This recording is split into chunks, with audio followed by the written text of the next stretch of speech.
Hai, Assalamualaikum. Korang semua apa khabar?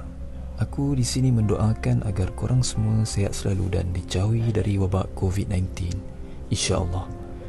Dengan kesempatan ini, aku akan membahas sekaligus membuat review tentang filem yang bertajuk Minder. Filem ini diriliskan pada tahun 2020 dan filem ini bergenre horror. Tanpa membuang masa, mari kita mulakan pembahasan.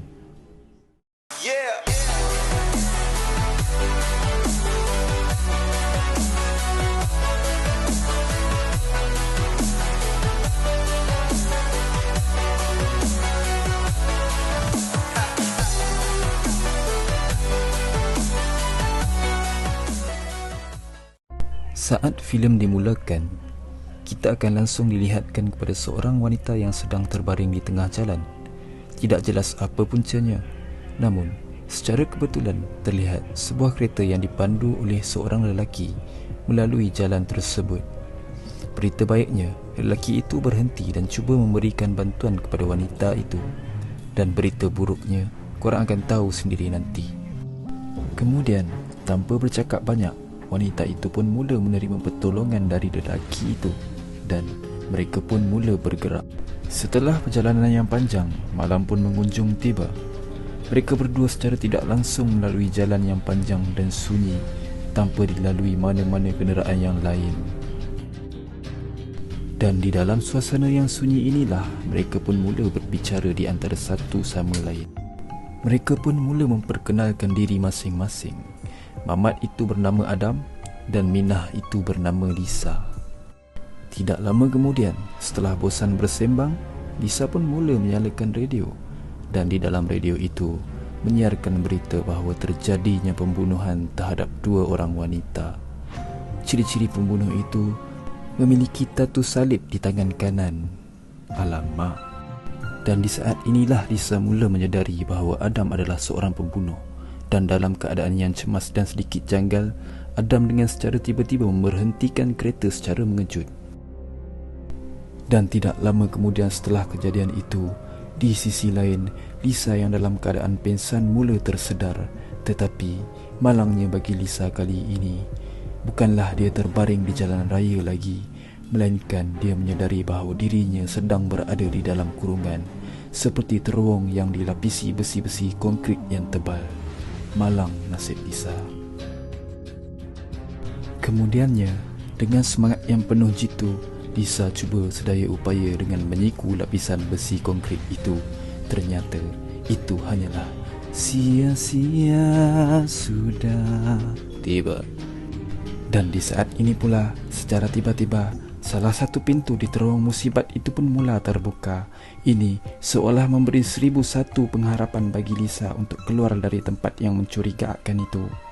Kenapa aku cakap sabar pula ni? Kini, Lisa pun mula merangkak masuk menuju ke cahaya yang sejak awal membimbingnya seolah memberitahu bahawa itu adalah jalan keluar. Semakin Lisa merangkak menuju ke cahaya harapan itu, secara tiba-tiba, pintu yang membentangkan cahaya itu pun mula tertutup. Tidak lain dan tidak bukan, itu hanyalah harapan palsu. Namun, seperti yang korang nampak, Lisa ini bukanlah seorang yang pantang mundur, kecuali operasi. Dia pun mula mengubah laluan dengan semangat, ingin mencari jalan keluar yang lain. Lisa, hati kau memang keras. Lisa pun kemudiannya melalui jalan yang sempit. Dengan penuh gigih dia mencelah di laluan itu. Akhirnya, cahaya harapan itu seolah kembali lagi.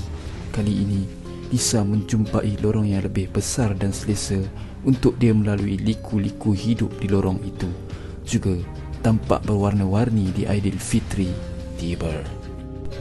Kemudian, Lisa cuba merangkak dan menuju ke lorong besar yang bercahayakan seolah lampu liklak itu. Aduh, malangnya kali ini ternyata lampu yang berwarna-warni seakan memberinya harapan untuk keluar. Ternyata harapan palsu sekali lagi untuk Lisa apabila lorong itu berubah menjadi mesin hidrolik yang ingin memenyetkannya seperti lempeng. Sedih. Namun, itu bukanlah pengakhiran bagi hidup Lisa. Lisa yang bernasib baik itu berjaya keluar dari lorong yang ingin menjadikannya lempeng. Selamat kau Lisa. Dan kini Lisa pun kembali lagi di lorong sempitnya tadi. Dengan rasa tidak mengalah, Lisa pun mula merangkak lagi mencari jalan keluar. Bagaimanakah pengakhiran Lisa? Dan apakah yang akan terjadi kepada Lisa? Adakah dia berjaya keluar hidup-hidup? Atau hidupnya di situ dijadikan lempeng? Kalau korang curious dengan ending dari filem yang bertajuk Minder ini, aku letakkan link grup Telegram di bawah dan korang boleh menonton di channel yang disediakan. Sekali lagi, aku mendoakan agar korang semua sihat-sihat selalu dan dijauhi dari wabak COVID-19. Amin ya rabbal alamin.